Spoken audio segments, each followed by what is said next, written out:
publishing, this is called a dummy book. It's exact size, weight, and paper stock of what your final book will be, except there's nothing inside yet. It's a blank book. It's unlimited potential. When I held that book in my hands for the first time, I thought of everything it could be. And it also got me thinking about everything I could be. Because for me, this idea of unlimited has always been about the fulfillment of our personal potential. But how do we turn that sea of vague, abstract, and infinite possibility within each of us into something real? How do we fill that book? This is the big question I set out to answer for myself 5 years ago. Back then, I was at the top of my game.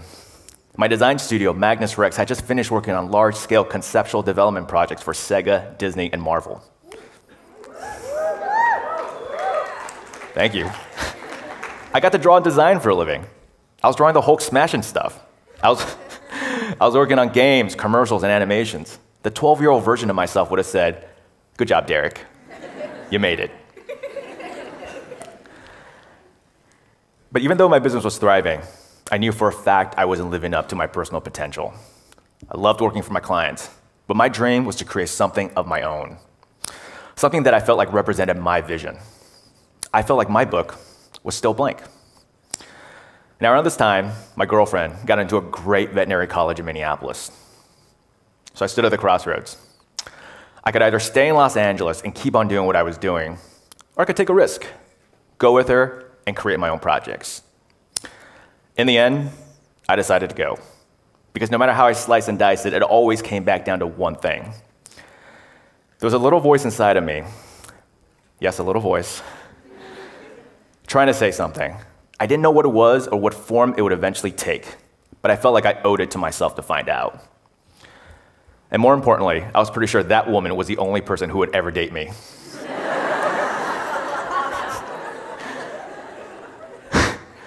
It's pretty funny.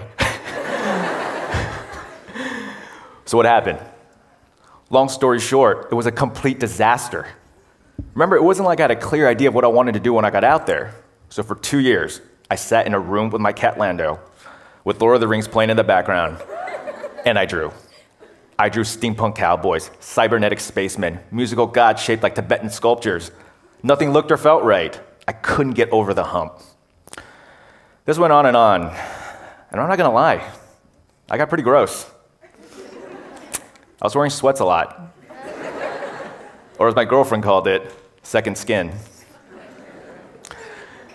Before I knew it, I was close to running out of money. I put my business on hiatus when I was out there trying to figure things out. And by this point, all my clients had moved on. So there I was. The studio I worked so hard to build into a success, and my dreams, both laying pieces around my feet. I was completely cooked. I didn't know what to do next. But then something happened that changed the way I looked at the struggles I was going through and gave me new life. This is my buddy, Francis Tsai. No relation. There's more than one Tsai. Francis, he was that guy. I've loved his work ever since I was in school. He interviewed me for my first job in the gaming industry. He worked for Marvel Comics. He was doing magic cards. He was versatile, visionary, the consummate professional. This is someone you can really look up to. Now, Francis and I had kept in close touch through the years, mainly through Instant Messenger, where we talked about things like Star Trek and Battlestar Galactica. Topics like android-human mating rituals and the evolution of Klingon cranial ridges dominated our conversations. You know, like serious stuff. Because some people want to get freaky with robots. There's always someone. But one night, the message Francis sent was very, very different. He told me, "Derick, I have ALS." My heart sank. He was only 42.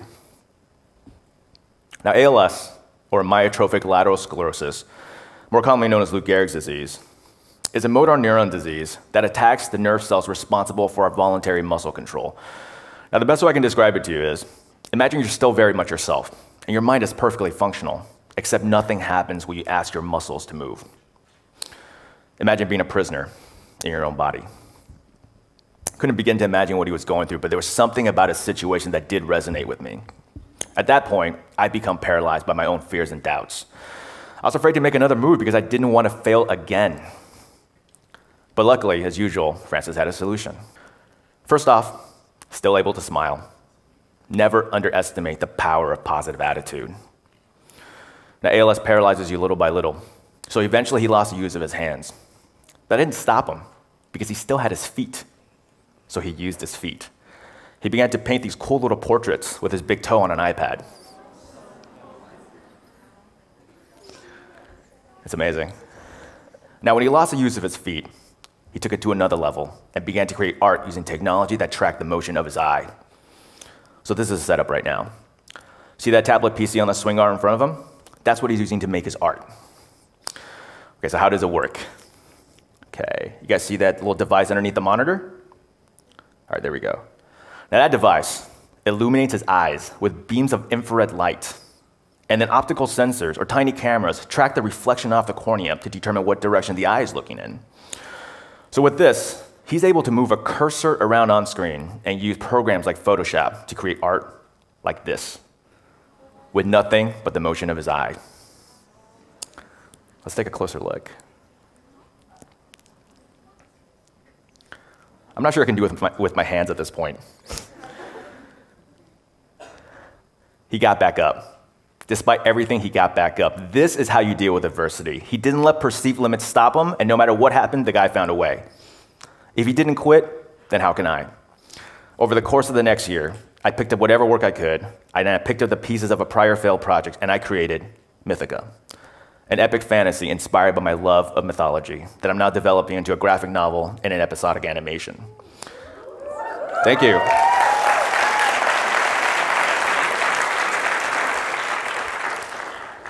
I feel like with these images, I've finally begun to fill my book.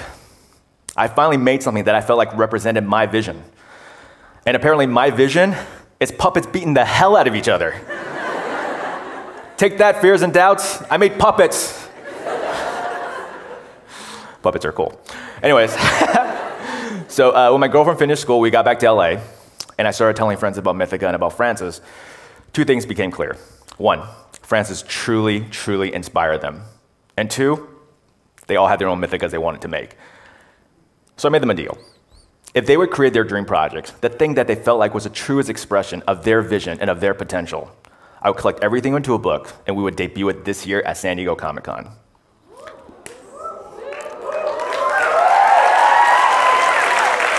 Thank you. Everyone accepted the challenge. We were all in. The team dove into their passion projects while I focused on the design, marketing, and publishing of the book. Our nights and weekends were sacrificed, but it didn't matter, because with every piece finished, everyone could feel a piece of their potential was slowly being transformed into reality. The end result was our book, Reinvent, which we did debut this year at Comic-Con.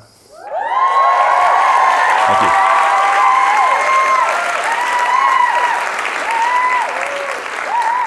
And it was a success.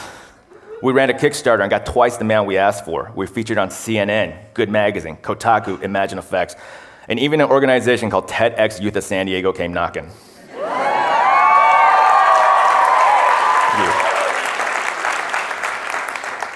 Reinvent was the beginning of a new chapter for me. I rebuilt my business from the ground up with Reinvent and Mythica as the cornerstones. This has led to work with Nike, the History Channel, and Android. I'm now in a position where I get to work with exciting new clients, except now, I have a voice of my own. The studio and I are both stronger than ever, and it's all a direct result of facing the obstacles along the way.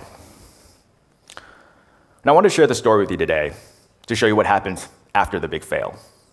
I feel like there's such a pressure to be perfect every step of the way, when our failures are a natural byproduct anytime we step outside our comfort zone and we strive for something more. I learned on this journey that adversity, no matter how bitter, can bear fruit. And that fruit is a piece of our potential made real. And boy, does it taste good. Because we don't fill our blank books by just having big ideas. It's about what we do when the big ideas don't work. In the end, it comes down to the getting back up, the second tries, and most importantly, what we learn from our mistakes that determine how much of our potential we can fulfill. C.S. Lewis once said, "Hardships often prepare ordinary people for an extraordinary destiny." I truly believe this, because it's in the worst times that we develop the tools necessary to become our best selves. I didn't know this when it was going on, but all the struggles I was going through actually helped to define what that little voice inside of me was trying to say way back at the beginning. And that's our dreams only die when we let them, and we only truly fail when we quit. Back to the blank book. That book eventually became Reinvent. But that was our story. What's your story? What are you going to fill your book with? How many of you have also heard that voice from within? Something that might be indecipherable at first, but you know deep down it's pushing you towards something better and something more. The road will be different for all of you, but I'm asking you to fight for that voice, to protect it, and to nurture it. I'm asking you to do whatever it takes to realize it, because that voice, no matter how faint it is at first, is a piece of your own unique genius trying to get out in the world. Now, in the writing of our stories, there will come a time when no matter what we do or how hard we try, things are not going to work out the way we want. Sometimes that's just the way it goes. But in those moments, I want you to remember that somewhere there's a man drawing with his eyes. No matter what happens in life, we all control at least one thing, and that's how we respond. Will we quit, or will we get back up? Let's get back up. Let's try again. Let's be at our best when times are at their worst. Let's push past our fears and doubts and fill those blank books with everything we got. Let's be everything we know we can be. Let's be unlimited. Thank you.